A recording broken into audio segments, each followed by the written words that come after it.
I want to bring in Nik Nanos, who is the, of course, founder and chief data scientist at Nanos Research, and also our pollster of record here at CTV. Hi, Nik. It's good to see you. Thanks for making the time. So let's start off with the top line numbers, because we've got not total congruence between all the polls right now. Some show a closer race. You're still showing the Liberals. What is your take on sort of the mood of the country when it comes to these two parties? You know, what's interesting is that for the Liberals, you know, they in the last federal election, they had around 43% support, and our tracking, they still have about 43%, so that hasn't really changed. But, you know, the thing is that what we've seen is the NDP are doing a little better, and the Conservatives are not doing as well in the tracking. If you remember, Vashi, during the last election, Pierre Poilievre and the Conservatives were really good at targeting working Canadians with their kind of cost of living stuff. And, you know, what we've seen perhaps is maybe some of those individuals that were opting for Pierre Poilievre in the past, those working Canadians, are perhaps drifting back to the New Democrats. But, you know, the fact of the matter is 43% for the Liberals, still pretty good. And the kicker is on the preferred prime minister number, right? Like, Mark Carney being ahead by like 20 points. And I think that's the real story.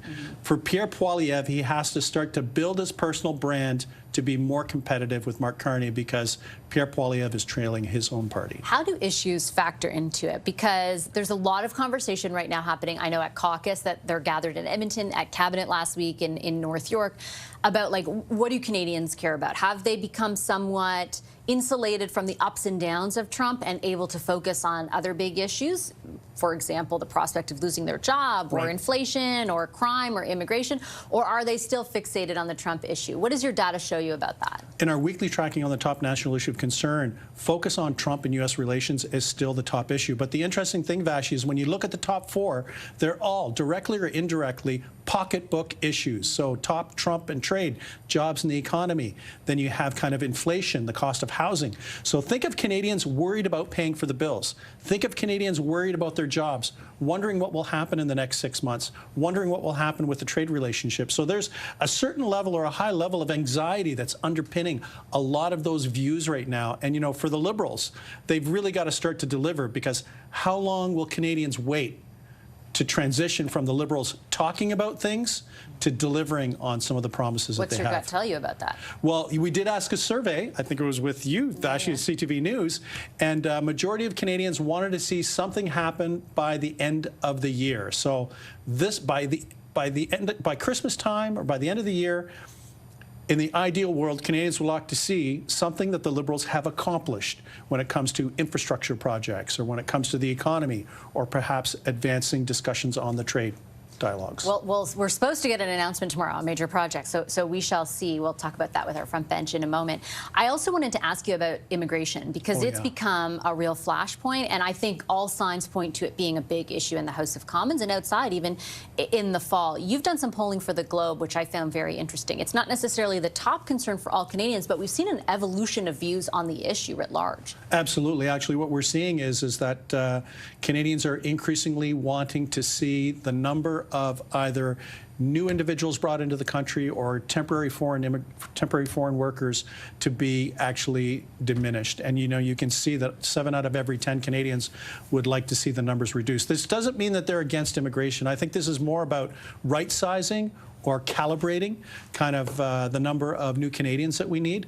But, you know, I think in an environment where people are worried about their job, you know, they're worried about the economy, they're wondering what the future has in store, that what I'll say, the appetite for more immigration is much more tempered than it has been in the past, and people would like to see things kind of adjusted. It's interesting that you delineate between, like, we're against immigration as a concept versus, you know, we would like to see more adjudication over it, essentially. Yeah, and you know, the thing is I always look at it in terms of kind of the direction of the numbers. And you know, Canadians are a welcoming country. We're a country primarily of immigrants for many people that live in Canada. But you know, the thing is that, you know, what we have seen is that, at least under the Justin Trudeau government, that those numbers really ramp up. And there are a lot of new Canadians that came into the country, and people are still committed to immigration, but they think that the numbers should just be a little more tempered in terms of the volume. One last survey I wanted to ask you about that you did exclusively for us, because we're having this big conversation about, if not the U.S., where, particularly, specifically, I should say, when it comes to trade. There are not many markets out there that can even come close to the size that the U.S. offers us. None of them are as proximus to us. Right. But there is a big conversation going on right now about China. And given our, antagonistic relationship, the national security concerns, how much do we dive into more trade with China? You did some polling for us. How has Canadians' views on that changed? Oh, it's significantly. Back in 2020, there was a benchmark where we asked Canadians about whether they thought trade with China should increase, decrease, or stay the same. Back in 2020, when we asked this question, 10%.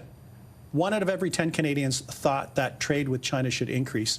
That now has jumped to 36% of Canadians who believe that trade with China should increase. And I don't think this is a result of anything that China has done. This is more about a reaction to the United States, where we know in our other polling that Canadians want to see almost like a portfolio approach. They want to see us doing more trade with Europe. They want to see us doing more trade with Asia, with China.